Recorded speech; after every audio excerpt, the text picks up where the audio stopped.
record.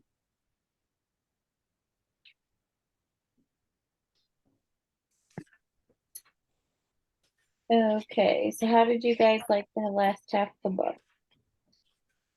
I think I started to get a better understanding of it more than I did the first half for whatever reason.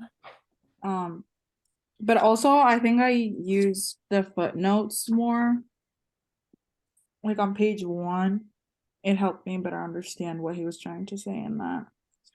But then also like looked at outside sources so it could help break down the wording a little bit. I think it helped because now we know like how this book is written versus going from like our social choice books to this, you go from a story to this, it's a completely different um way of how they wrote it. So yeah, I definitely had an easier time in the second part. I think I just had like you said, better understanding of what was to come from the book. Like I didn't know my expectations at first, but now I had a better understanding of what I was to expect. Right. Still, Um, it was still kind of difficult, like it's a lot of stuff to look up. It seems like a lot of different words that you're not familiar with and things like that. Yeah. So chapter 3 talks a lot about dialogue. yeah, I had well, on the first page, I have a few things underlined, like things that make up dialogue of what he wants, parts of words like action and reflect, like on the footnote. At the beginning of chapter 3, it has action plus reflection, and then I had parts of words. So then a word equals work, which equals a praxis.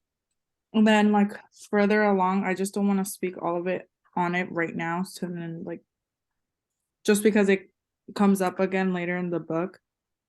But then it just says how like verbalism, like I have underlined what an unauthentic word is to begin with that makes up a dialogue. So then it says verbalism into an alienated and alienating blah. And then I just have that underlined because then I have like quote and quote testimony but no action. So then I have politicians usually do that.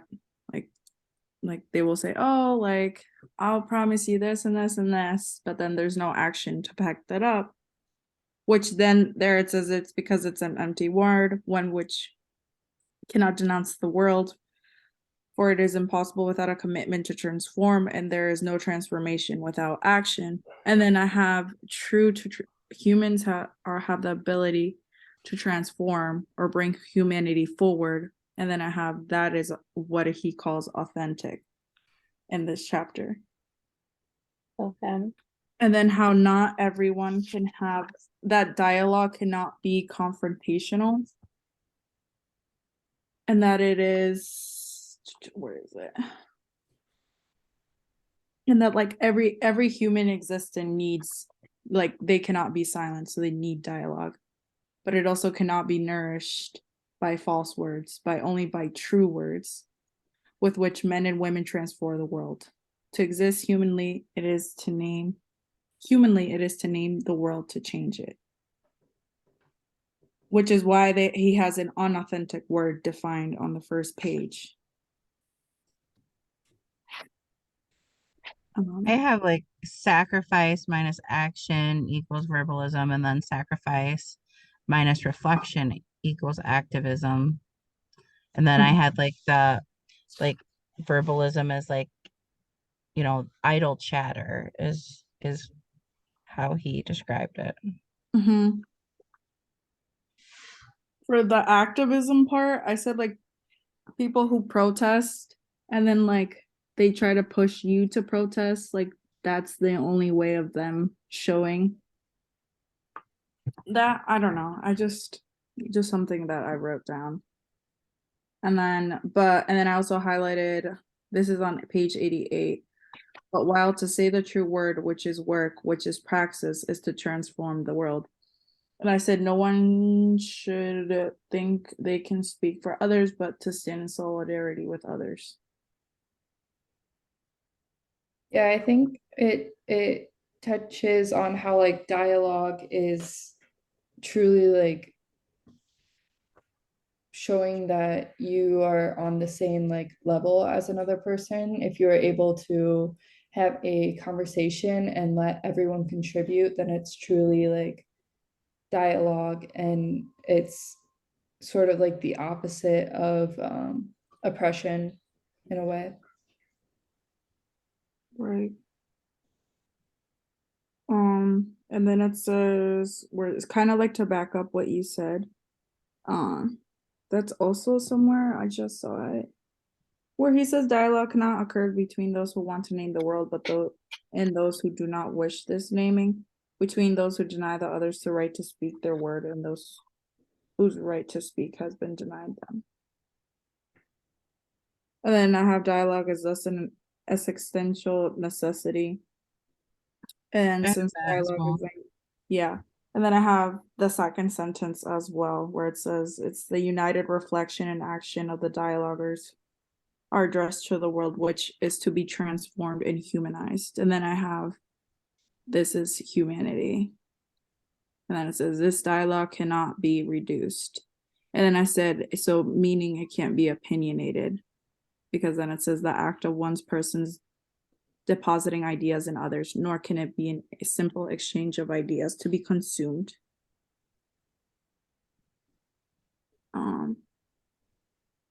And then I have like highlighted love at the same time being the foundation of dialogue and dialogue itself. So kind of like, I'm just thinking like what it means to be a human. Mhm. And because love is an act of courage, not fear. Love is commitment to others. And then it says the act of love is commitment to their cause, the cause of liberation. This commitment, because it is loving, is dialogical. So I have hope plus love plus humanity equals dialogue. I wrote down that dialogue is an act of radical love, it's an act of humility, and it's an act of faith. I have that too, and hope. And hope. Mm-hmm. I found I wrote down that it cannot exist without hope and critical thinking, but Yeah.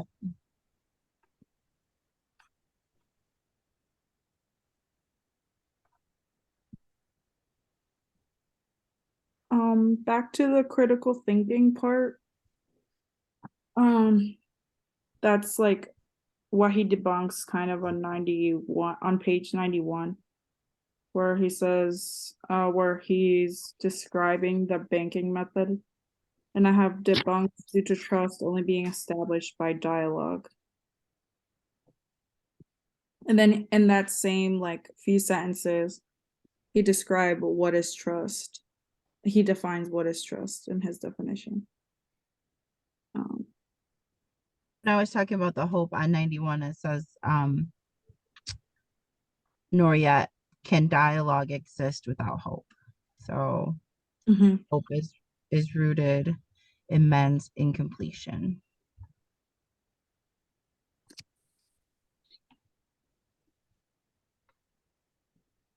And hopelessness is a form of silence.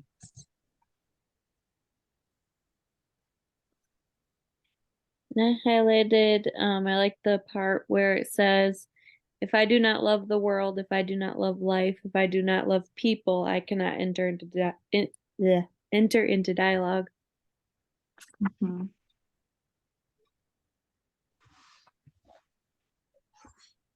I feel like that's, I don't know, kind of a powerful statement. Oh, definitely. Because everything you talk about is either about the world or, people or your life. It's just, it's very true. You cannot enter into dialogue without any of that. Right. And I on the next page I had written, without dialogue, there's no communication, and without communication, there can be no true education. Yep.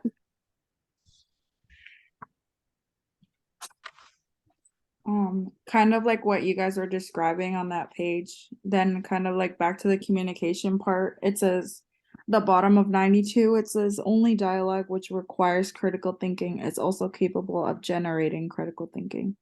Without dialogue, there is no communication. Without communication, there is no true education. Mm-hmm.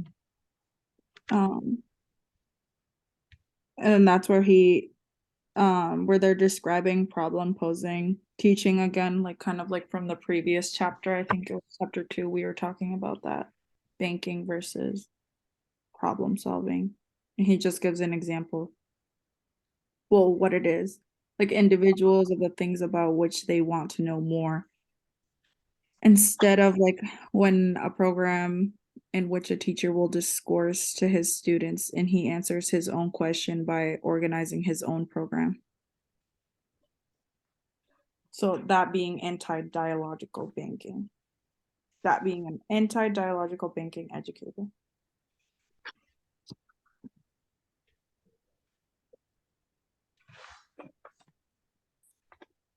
Okay, so I have a question on this one little section. I want to see if you guys like kind of perceived it the same way.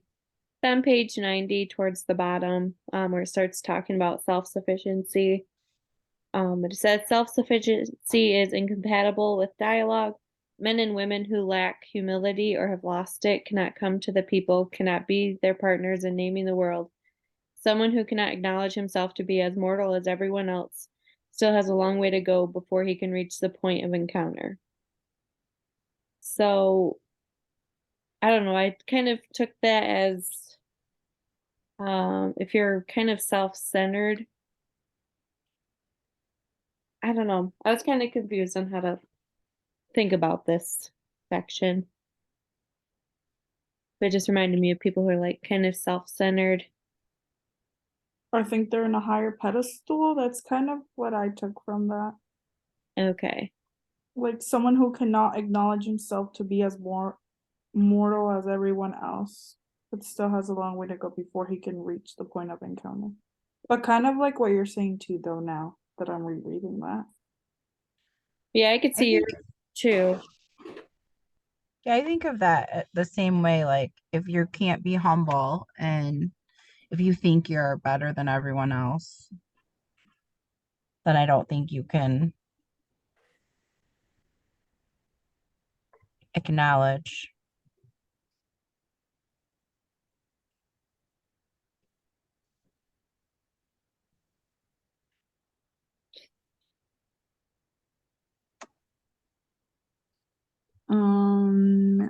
Then back on 94,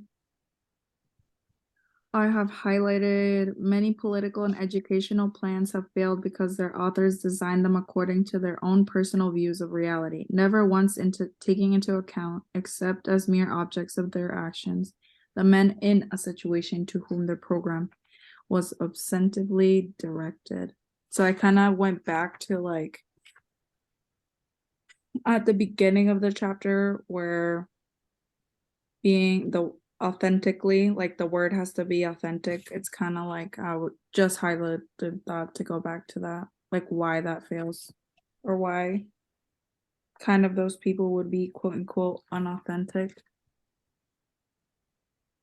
And then I have highlighted how I just have the word solidarity written down, but then I have highlighted they forget that their fundamental objective is to fight alongside with the people for the recovery of the people's stolen humanity, not to win people over to their side.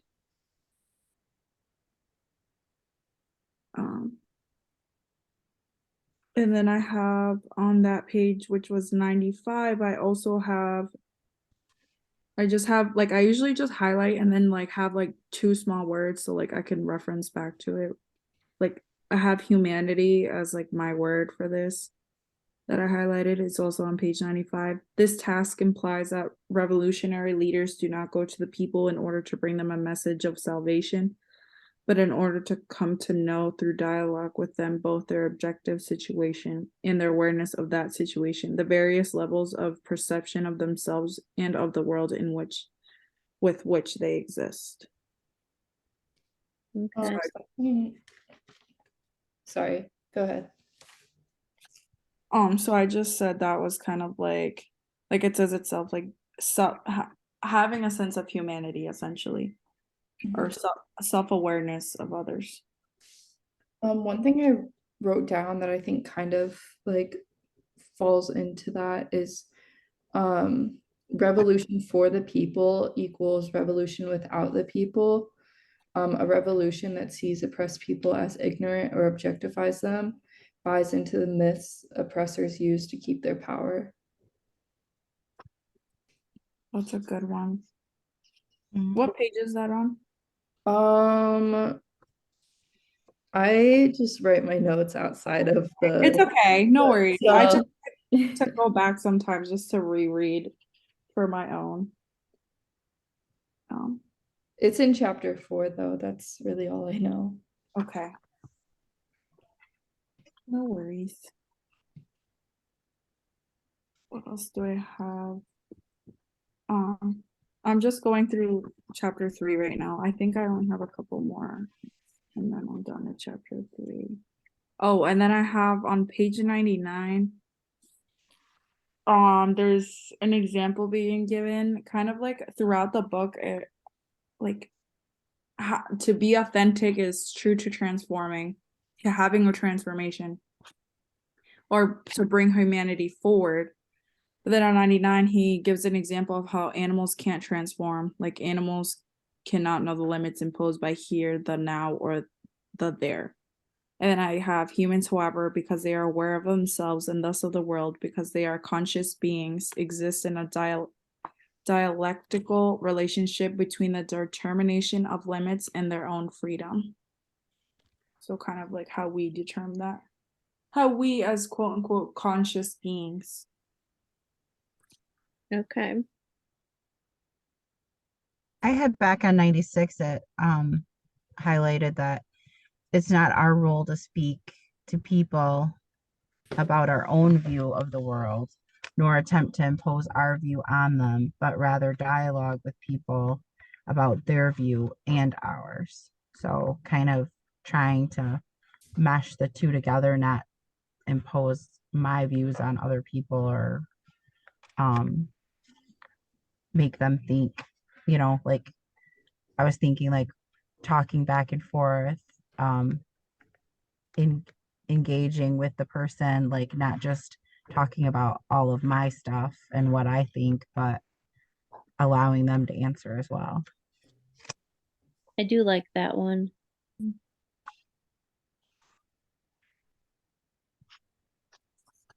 I feel like a lot of things are kind of based on people think it needs to be one opinion, but really, you can hear out everybody else's opinion as well. Right. That is perfectly fine.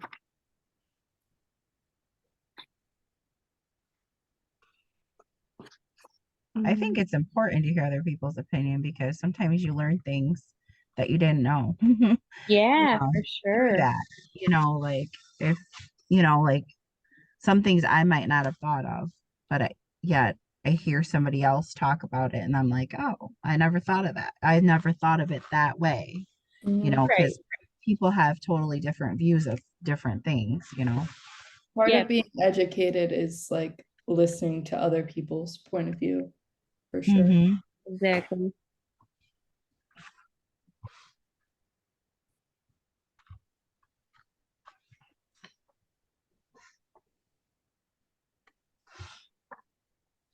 And then from chapter 4, I said, I kind of just have a little bit of notes on that. Like, I said that basically, well, like to summarize a chapter is basically how we can transform our own conditions. And then I have,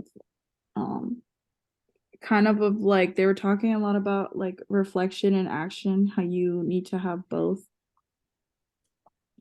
in order to have a praxis or revolutionary event.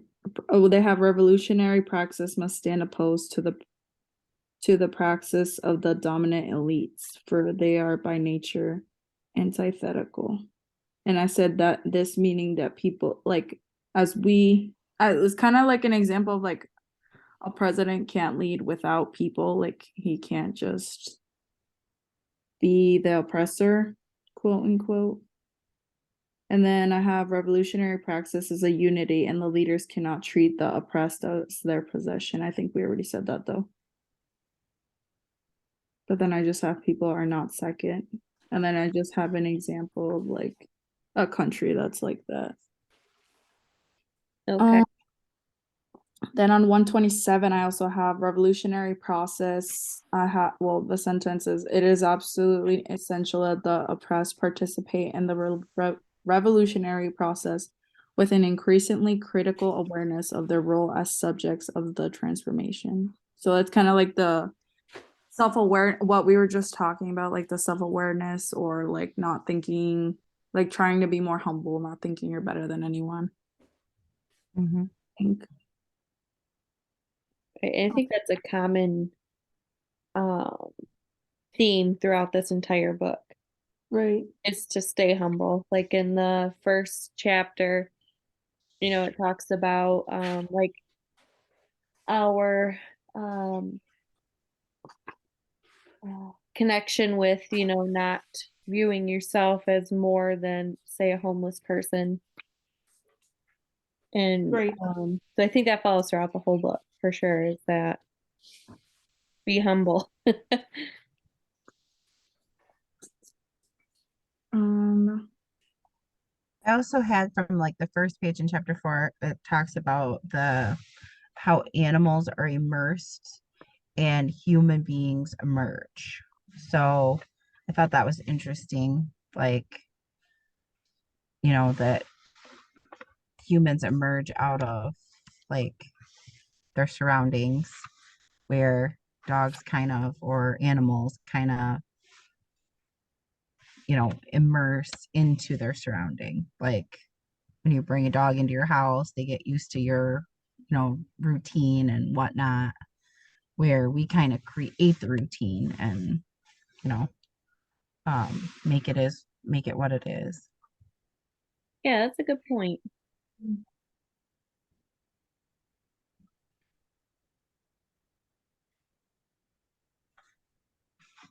And it's weird because, animals are wild, technically, that Mhm.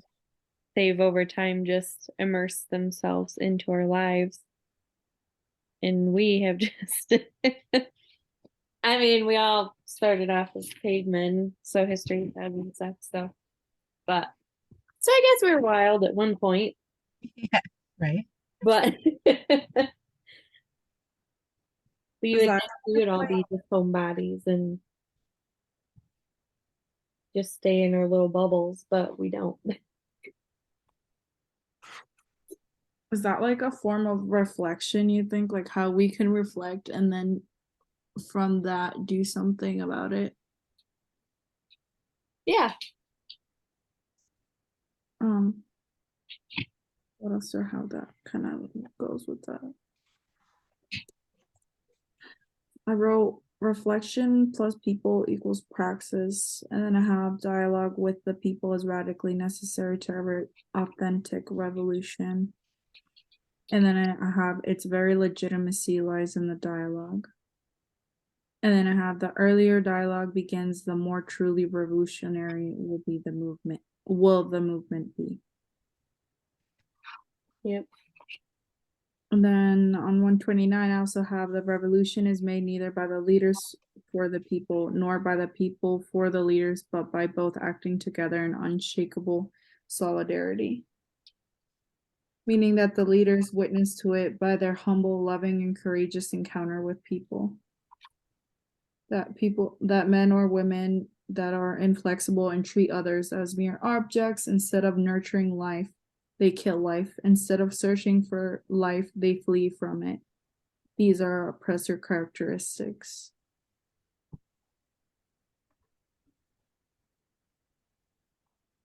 Let me see what else I have. I also have from that page, there's nothing, however, more real or concrete than people in the world and with the world than humans with other humans and people against others as oppressing and oppressed classes. Mm. That one's a good one too. I have that one too.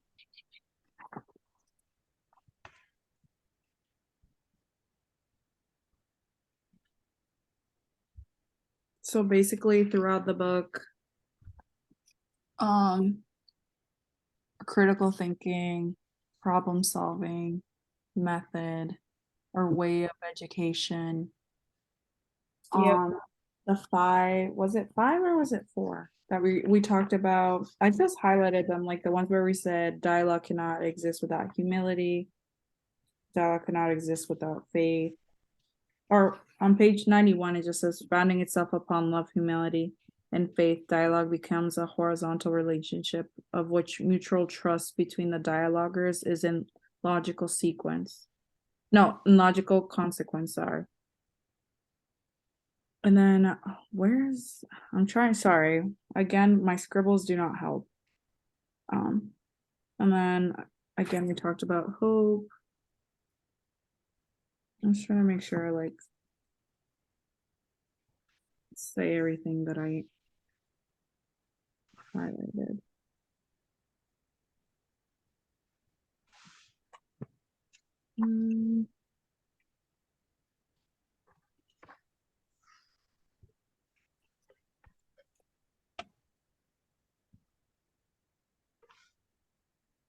Okay. That's kind of everything that I had, I think. For these two chapters at least.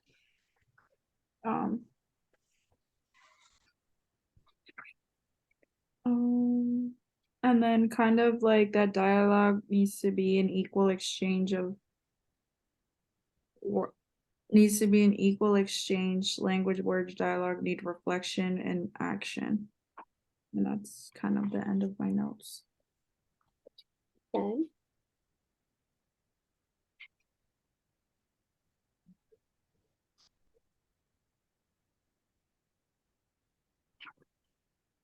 I kind of had it isn't enough to speak out against oppression if people do not back up their words by actively fighting oppression, then those words are futile.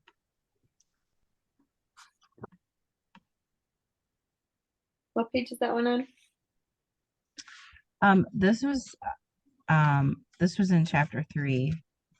Okay. That was just kind of how I rewrote it. I'm not sure exactly what. Let me see if I can find it.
So another thing I see about like the animals, it says as a result, animals do not animalize their configuration in order to animalize themselves, nor do they de-animalize themselves.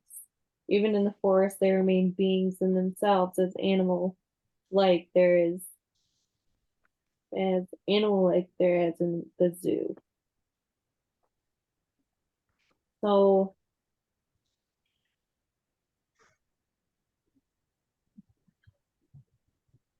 I guess I'm just trying to say they're not like we're animals.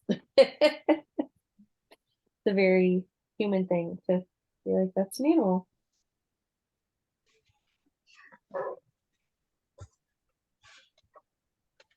It says, nor can they know themselves to be destroyed by life, for they cannot expand their prop world into a meaningful symbolic world which includes culture and history.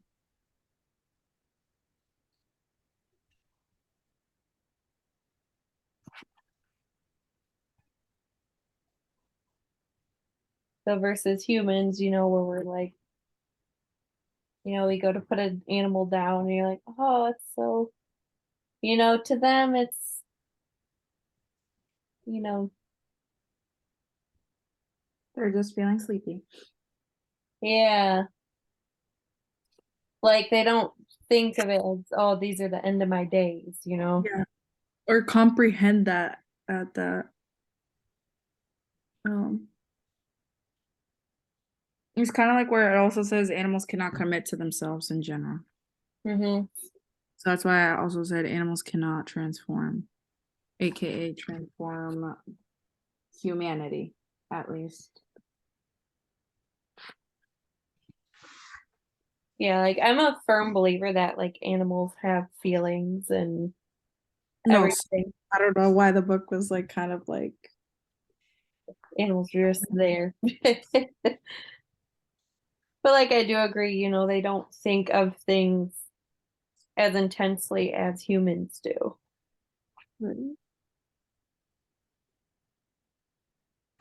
Sometimes you wonder what they think though. Like, exactly. Yeah, when they're especially like when they're focused on things or whatever, it's like what are they thinking? right. Or like do they think it's weird that we talk to them sometimes like they're children and you know Yeah, like I wonder what we sound like to animals. Like, because to them, like when they bark and stuff, they just sound like they're barking, but I wonder just like what they think. I swear, sometimes the barking though, like you can just think of what they're saying to you, like by the way they're barking at you. Yeah, it's just like Like different languages too. probably like I'm not gonna get off the couch, and they just lay there.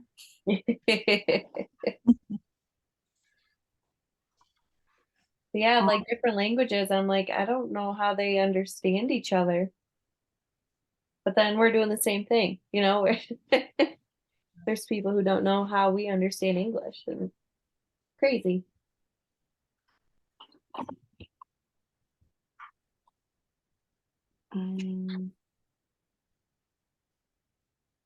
Alrighty, we have 2 minutes before this kicks us off. Do you guys have anything else, or are you guys all set?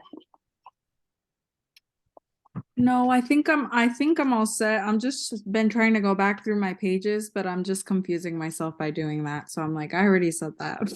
And me too, because I've highlighted some new stuff, and I'm trying to remember everything we talked about.